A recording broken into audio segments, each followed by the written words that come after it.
Shunned by his kin, an illager wanders the land, seeking a new home. But all he found was hatred. Driven by rage against those who wronged him, he wandered blind to whatever end.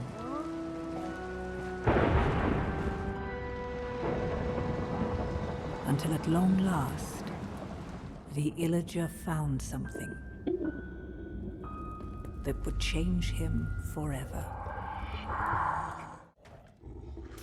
Hey guys, Crave here, and it's been a while since my last upload, but anyway, here's a game that you might have heard of. It's called Minecraft Dungeons. Now, if you're a hardcore fan of the action RPG format, let's say Diablo, games like Diablo, and the original Minecraft gameplay, then this game from Mojang and Double 11 will be a bit disappointing, especially if you set your expectations based on what you know of the ARPG genre or the original Minecraft gameplay. However, if you're open to a fun adventure that can be shared with basically anyone and you do temper your expectations for a bit, then you'll find Dungeons to be a really fun game. I've had a great time playing this with my wife and son. So let's go over some of the aspects of the game that you should consider and learn about in case you were interested in this. The plot in Dungeons is simple. There's a bad guy, you go after the bad guy, and that's it. And as you travel the world made by Double 11 and Mojang, there's really nothing that complicates the story. And I mean nothing. There are no twists to watch out for, and while it didn't impress me, I thought it was, I would say, workable given that from the stuff that I've seen in the previews. In a personal sense, my son thinking the plot being okay, I guess made it okay for me too. Now, I know other games with similar price tags, even though this one is pretty cheap, have offered better plot lines. But again, expectations have to be set. Given the theme and the audience that I guess the developer was going for or wanted to include, I think this part was okay. Dungeons is Minecraft in the action role-playing game setting, and it's just that, wrapped in a very, very, very simple format. From the moment you load up the game, you start whacking away at creepers and mobs that are modeled from the Minecraft universe.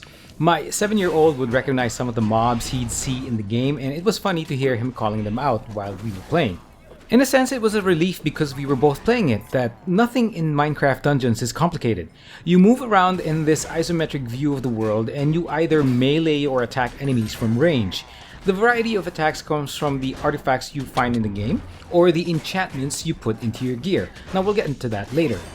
In terms of moving in the game world, there is always this marker that helps to remind you of where you should be going. It's this yellow thing that hovers in the screen. Now, I'm not sure what color it's going to be like for other consoles or on PC, but we were using the Nintendo Switch on this one. So it was a yellow marker that was generally in the middle or somewhere in the entryways of where you should be going. Now, if you're too far off from your objective, then it floats around the sides of your screen, giving you a general hint of where you should be headed. But what I'm saying is that basically, if you're a first-time action RPG player, or even if it's your first time or first look at the Minecraft world, in this particular game, you will not get lost. Even the mechanics are easy to understand. For example, looking for keys to open certain doors are very, very straightforward. It's not like it's a complicated puzzle that you have to solve to find it. It's basically in plain sight. You just have to go to a general direction where to find it, and you use the key. The keys are very obvious and colored in a specific way. So if you have to open a yellow door, then you look for a yellow key. It's very simple. Now, if you have to activate certain objects, they are also marked in the game world. So there's nothing overly complicated about this game, as I mentioned earlier. One last thing about movement that can be a bit of a problem in local co-op. I've never tried the online setting, so we were just basically on the couch playing this game. Now, if one player is in another portion of the screen and the others are on the opposite end, it will limit the view of the players. So basically, that leaves one or two or one player basically vulnerable to off-screen attacks from enemies, or it can also mean some frustration if you're not communicating well. Now, if you're playing local co-op like we were, then just talk to the people you're with to avoid any confusion. Combat in the game is simple, but there are layers added through gems, artifacts, and enchantments. Now, while that may sound like adding a lot of depth into the game, it's actually very simple in execution. The artifacts in the game act as modifiers to how you behave in the game, or it can affect how your gear works. Now, some artifacts like a healing totem allows you to heal fellow players. My son would often remind us to get near his totem whenever we were low on health. There are also items in the games that sort of change how gear can work. For example, a standard shot from your bow can have an explosive effect. Enchantments, on the other hand, are something different but simple in terms of execution. You gain an enchant point as you level up. That's basically 1 point per level, and you spend them on gear to unlock the power of, well, your gear or your weapons. Now, some gear will allow for more enchantment slots depending on the rarity, so basically, the more uncommon an item is, the more enchantment slot it allows. Now, this will mean, because you only gain 1 enchant point per level, that you do have to balance your enchant points and how you spend them. So it might mean salvaging some old gear with enchantments so that you can get the points back and spend them on new gear. It is a bit frustrating that you might be walking around with armor or weapons that haven't been unlocked in terms of their enchantments, but it just simply means that you have to think things through and make sure that you're spending points, your enchantment points, on the gear you want to empower. Finally, you have your gems, which basically allow you to purchase gear from camp. Now, it is the money or the currency that you can spend on artifacts and gear and weapons. Now, you can't really choose the specific things you want to buy, so it might mean buying stuff over and over for a while until you get the item you want. Now, I really don't like this part, randomness in games in terms of the items you can get, but it is the feature that was added to Minecraft Dungeons, and it's what we have to live with.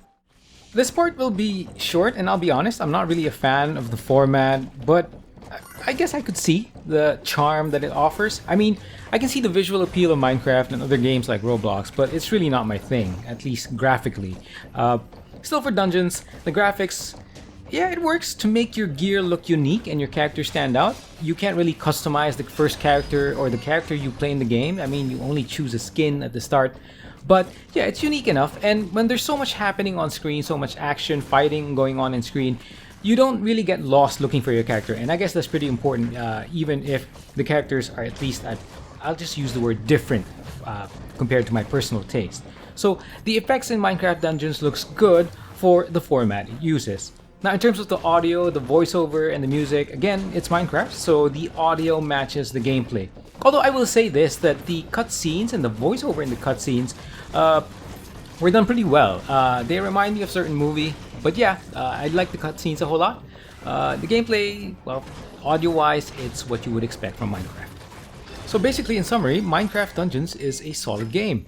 I don't regret adding it to my list of games to watch out for in 2020, and it was really just a good time playing with my son and my wife, having those moments where we were really tense in some of the combat situations. It was really fun.